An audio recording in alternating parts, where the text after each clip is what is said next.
চলে, zone clean চলছে। এই মুহূর্তে কিন্তু বাংলাদেশ টপ ওয়ানের কাছে তেমন গ্র্যান্ড পাওয়ার নেই এবং ওবায়দুল ভাই সেটাকে কাজে লেগে নকড আউটে তিনি হয়ে গিয়েছেন। বাংলাদেশ টপ ওয়ান এগেইনস্টে নিলয় গেমিং এর একটা 1-1 can he do it. Bangladesh top one শুধু কিল অন্তত করতে চাইবেন না, একটাই কিলই যেন স্মরণীয় হয়ে থাকে, এখন কিন্তু সেটাই তিনি করতে চাইবেন। একদিকে বাংলাদেশ টপ ওয়ান একদম টিকে থাকা লড়াইয়ের মোমেন্ট থেকে পজিশন পয়েন্টটা সিকিউর করেছে উইদাউট এনি কিল পয়েন্ট।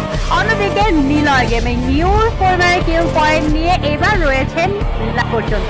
আর আমাদের যেখানে ঠিক 3rd নম্বর ম্যাচের মধ্যে ভাই বাংলাদেশ টপ ওয়ান এবার একটু চিল করছে। যাই হোক, 3rd নম্বর ম্যাচে যেখানে বুয়াকারী দল ছিল আমাদের বাংলাদেশ টপ ওয়ান, সেখান থেকে এবার এই ম্যাচে একটু বেশি হচ্ছে টপ ওয়ান একটু হোল্ড করে রয়েছেন। অ্যান্ড গ্যাস নিলয় গেমিংও ইমোট পার্টি করছে। জোন সার্কেলটা শ্রিঙ্কিং না হওয়া পর্যন্ত দুজনের গাছের হার্ট কভার থেকে বের হবে না।